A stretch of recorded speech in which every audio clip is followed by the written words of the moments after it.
the first $1,000 usually is just to get the ad going right. That's know? right. Yeah, the acquisition cost for those ads, you're right. There's kind of an initial path that has to be cut through, and then from there you can kind of trickle into it. But trickling, well, your ad spend in general, as a guide, should be about 20% of what your expected income revenue should go. Like if you want to make $2,000 in income, you're going to have to spend 20% of that amount at a minimum just to be able to pull that business across. I was just doing all this math like a couple months ago actually for mine, because I'm planning on launching a campaign, but I've just been so busy I haven't had to, which is a curse and a blessing, Right. That is a blessing. Yeah. Because right now I currently don't have any ads running on Facebook. I don't have any ads running on Google. I'm not really doing anything on any of the native platforms. One of the technologies that I just recently, within the last year, became acquainted with, and I actually became an affiliate partner for, is if you've heard of geofencing.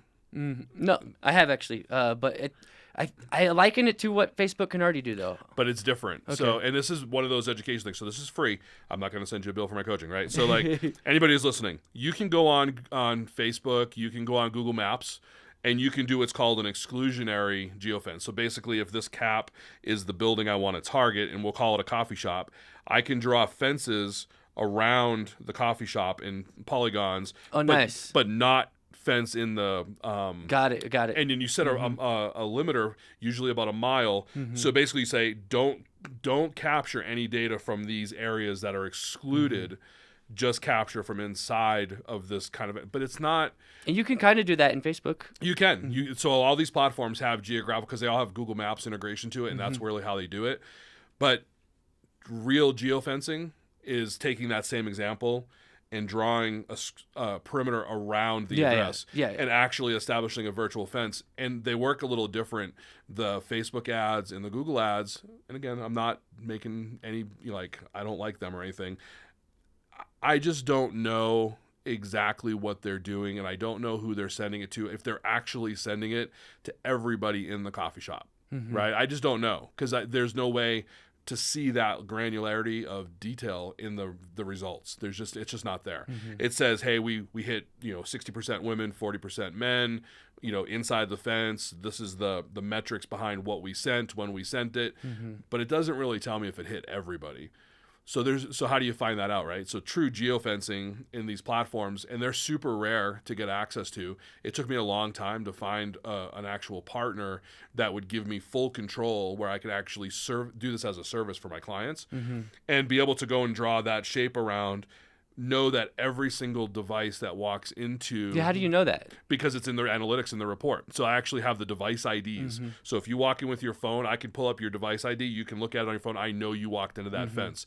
And so what happens is they forecast one metric, and it says, so on a given date, 862 devices entered the fence. On the dates of your campaign, you can see the other metric, which shows you that there was that same number, and it's apples to apples. If there was 862 on the forecast that walked in, there's 862. But you don't know if they've seen the ad, though. So the ad then gets served through an ad group for up to 90 days. The only reason they wouldn't see that ad is if they don't... It targets them. Absolutely. And the only reason, and this is the other part of like what Facebook and Google does from a geofencing standpoint, it's all app-based, so you have to have an app on your phone that they serve ads to. The true geofencing, if you open up your browser, Google Chrome has that code in it, Safari has the code in it, your Yahoo Mail, your Gmail, all of the ads, weather.com, so these are all like native apps that are on pretty much everybody's device.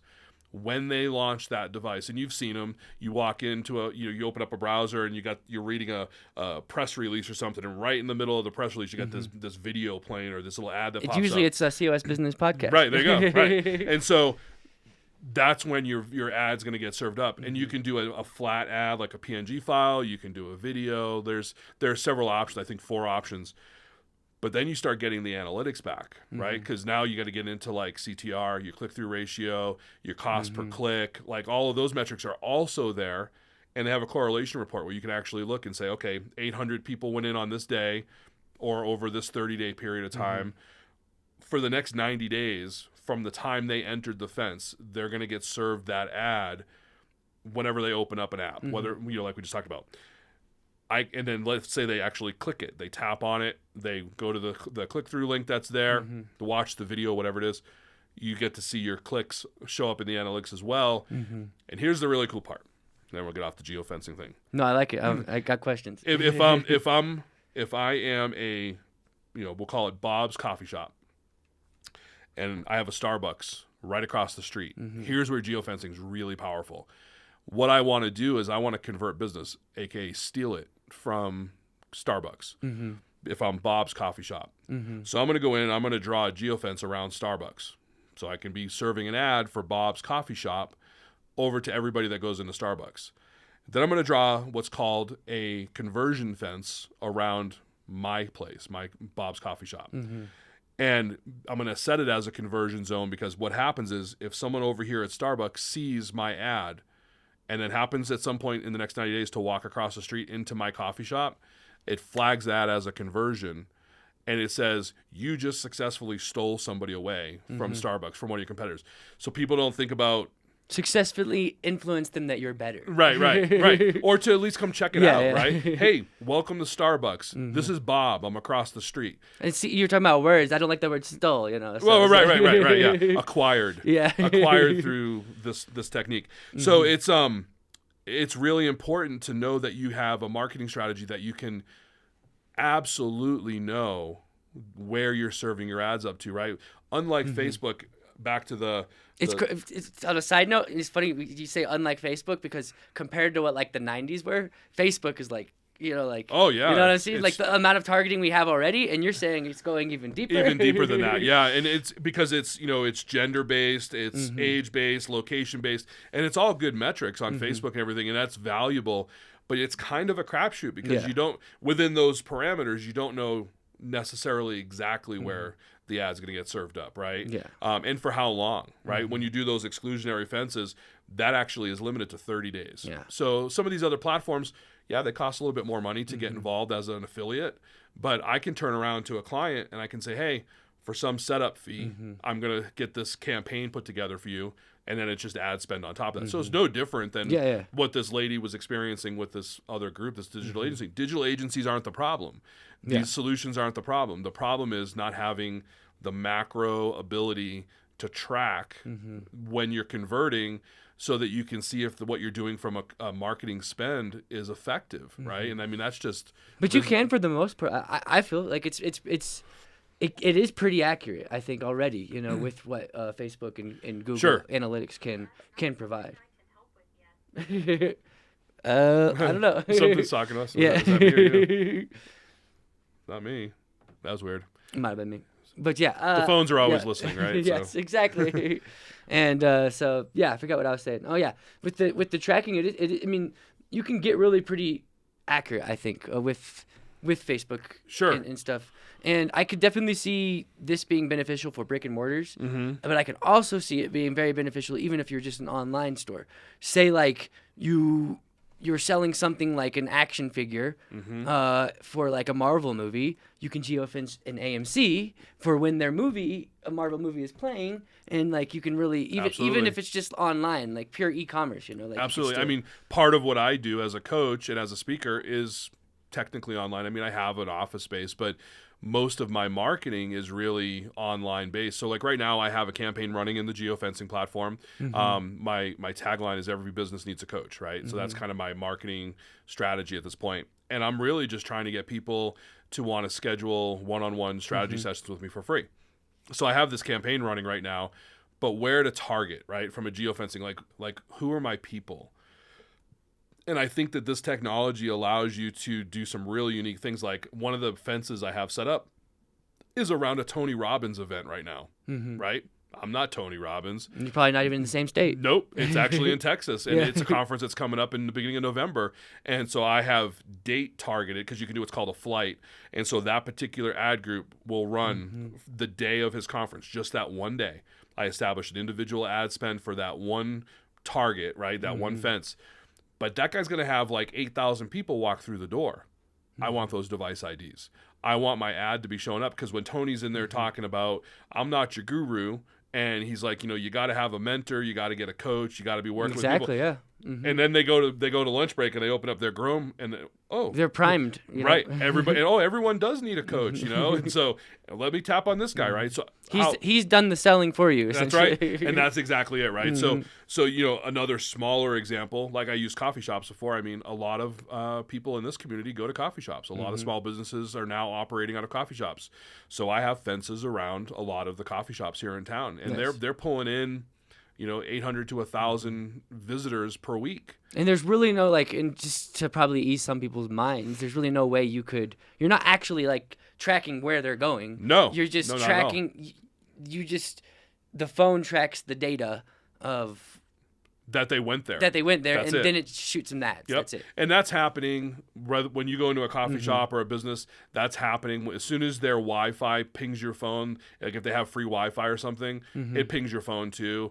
Location services is on all the time on your phone, and that's and you want them on for security. Usually, that's right, and that's how this whole system works is based off of location services. So it's totally safe. I'm not able to get on anybody's phone and do anything. I mean, I guess if I was really malicious, and I was a hacker or something, I would even know how to start to know how to do something like that, But so he says. So he said, 28 years of experience.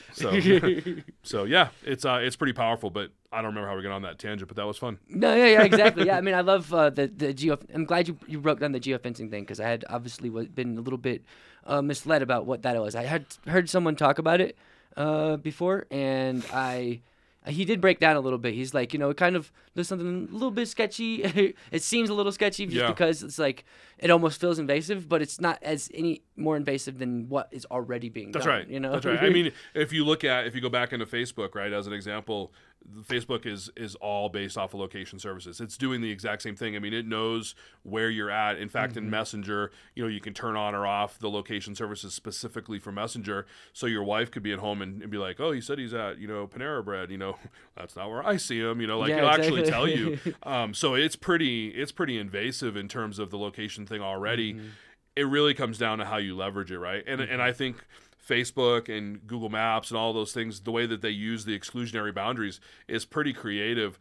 It's just a little limiting in terms of being able to be finite, right? If I really want to get in the walls of this office, I could do that. Like if I knew where you were in the roof line, I could just put a square right around this office and be like, everybody who comes in here as a guest, I'm going to grab their device. I'm not doing that, by the way. Yeah. But you could. I mean, why not? Right. So, but you wouldn't know if they were a guest because there's 3 layers. Right.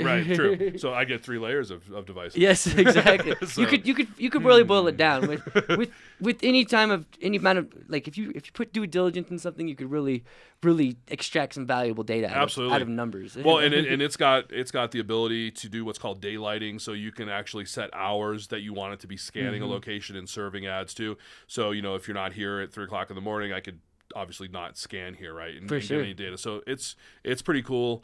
Like everything else, though, like we just talked about, the technology it's here. It's maybe intrusive to some people, but it's not going anywhere, and it's not perfect yet either. So we can only, as business owners, leverage what's there, and I think that's really the important message I would give to people is don't be afraid of technology, embrace it, embrace what's available now, and most importantly, be ready to shift. Right, you got to look at your process and your strategy all the time, and and I used to say in 6 months everything will change, but it's probably changed since we've been in this room, right? 6 hours, it's going to be fast. It's constantly evolving, and so you either embrace it or you get left behind.